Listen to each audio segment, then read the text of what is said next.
একদিকে নন্দীগ্রাম 2 ব্লকের ছবি আপনারা দেখলেন। সামান্য সমবায় সমিতির নির্বাচনকে কেন্দ্র করে অশান্তি বাদ গেল না। আর এবার তারকেশ্বরের ছবি রাখবো, সেখানেও তৃণমূলের 2 গোষ্ঠীর মধ্যে বচসা তৈরি হয়। তারকেশ্বরে পিয়াসারা স্টেশনপট্টি সমবায় কৃষি উন্নয়ন সমিতি লিমিটেডের ভোটেই তৃণমূলের 2 গোষ্ঠীর মধ্যে বচসা। তৃণমূল কংগ্রেসের 2 গোষ্ঠীর জমায়েত ঘিরে উত্তপ্ত হয়ে ওঠে পরিস্থিতি।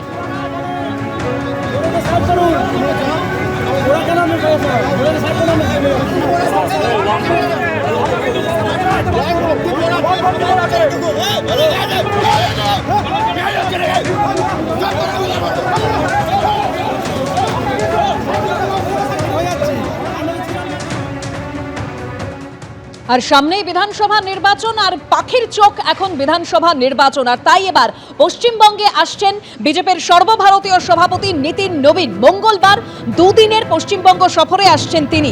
মঙ্গলবার দুর্গাপুরের কম্মল মেলায় যোগ দেবেন তিনি। বুধবার কালী মন্দিরে পুজো দেবেন নীতিন নবীন। বুধবার বর্ধমান ও আসানসোলের বিজেপি নেতাদের সঙ্গে বৈঠকও রয়েছে তাঁর।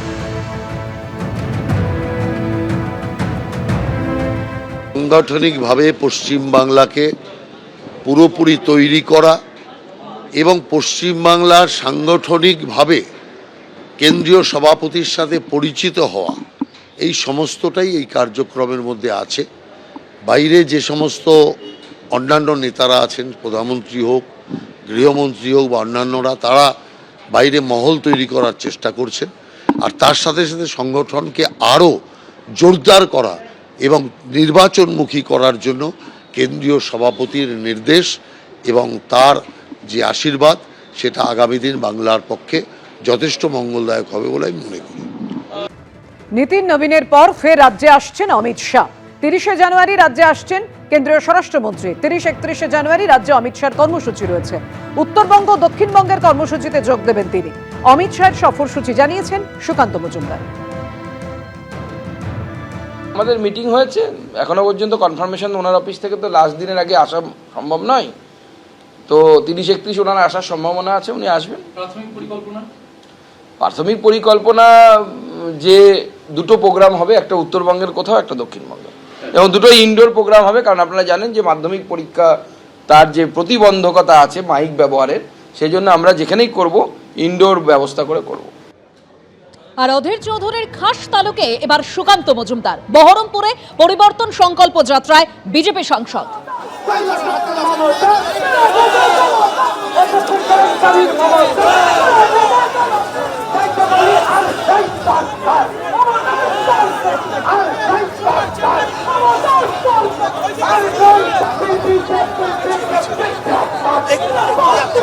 বহরমপুর শহরে মিছিল করছেন কেন্দ্রীয় শিক্ষা প্রতিমন্ত্রী সুকান্ত মজুমদার এবং বিধায়ক রয়েছে বিজেপির।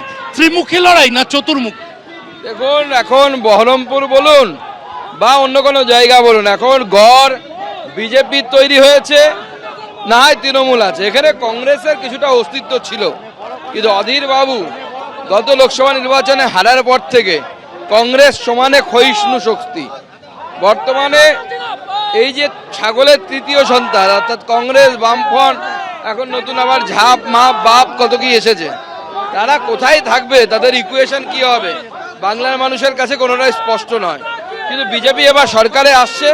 এই সিট আমরা গতবার জিতেছিলাম, আমাদের কাঞ্চনদা এখান থেকে বিধায়ক।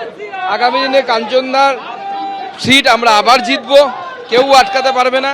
এবং ভারতীয় জনতা পার্টি এইবার এই জেলা থেকে আমরা অনেকগুলো সিট, যে সিটগুলো গতবার আমরা সামান্য কিছু ভোটে হেরেছি, সেই সিটগুলো যেমন বড়ুয়া থেকে শুরু করে অনেকগুলো সিট, আমরা 4টে সিট কমসে কম আমরা এখান থেকে জিতবো।